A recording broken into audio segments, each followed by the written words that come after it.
कल जामिया ने छात्रों को सर्कुलर जारी कर दिया है। शाहीन बाग में आपको याद होगा किस तरीके से छापेमार कार्रवाई हुई थी। छात्रों के कैंपस के बाहर इकट्ठा होने पर पाबंदी है। जामिया में अगले 2 महीने तक प्रदर्शन की इजाजत नहीं है। जामिया के इलाके में धारा 144 भी लगा दी गई है।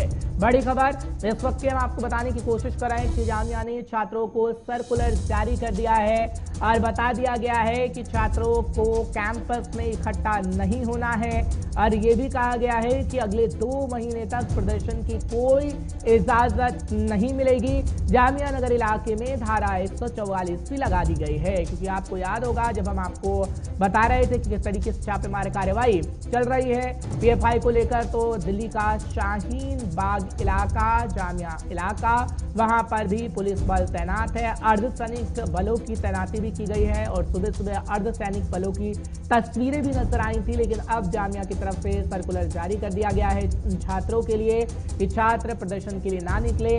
लेकिन जहां जहां छापेमार कार्रवाई हो रही है उसकी तस्वीरें आपके सामने आ गई हैं। 4 तस्वीरें हम आपको दिखा रहे हैं। कर्नाटक में किस तरीके से धरपकड़ हो रही है, गिरफ्तारियां हो रही हैं, उसकी तस्वीर आपके सामने है। राष्ट्रीय राजधानी दिल्ली के अंदर जिस तरीके से गिरफ्तारियां पहले भी हुई और एक बार फिर राष्ट्रीय राजधानी दिल्ली के अंदर छापेमार कार्रवाई हुई, उसकी तस्वीर भी हम आपको सीधे दिखा रहे हैं। असम में भी एक्शन हुआ है, क्योंकि असम के अंदर भी हमने देखा कि किस तरीके से दंगा भड़काने की कोशिश की गई थी और फंड देने की कोशिश पीएफआई कर रहा था। लेकिन असम के अंदर भी एक्शन लगातार किया गया है। महाराष्ट्र के अंदर भी गिरफ्तारियां हुई हैं, अरावली हो या फिर अलग अलग जगहों पर महाराष्ट्र के अंदर ये गिरफ्तारियां की गई हैं और छापेमार कार्रवाई हो रही है। लेकिन साजिश बड़ी है और पीएफआई पर लगातार एक्शन किया जा रहा है। फिलहाल आपको कुछ अहम जानकारियां देते हैं, क्योंकि कई राज्य हैं जहां पर छापे पड़े हैं। दिल्ली, यूपी, असम, महाराष्ट्र, कर्नाटक, ये अहम राज्य हैं जहां पर छापेमार कार्रवाई एक बार फिर से हो रही है।